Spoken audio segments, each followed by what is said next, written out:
Let's get into a little bit of the names for the dynamic pass catcher. You did mock draft. Who did you have the Browns taking?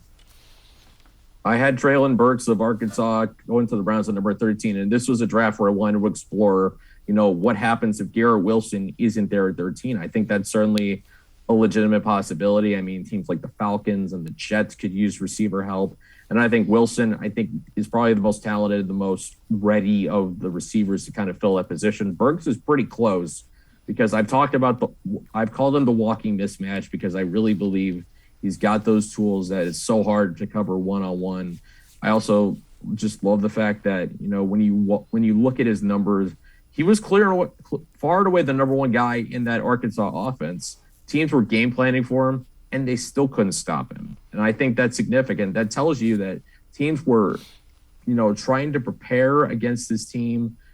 That when they prepared against Arkansas, they knew they had to keep an eye on Treylon Burks, and that he still put up very good numbers. That tells me he can handle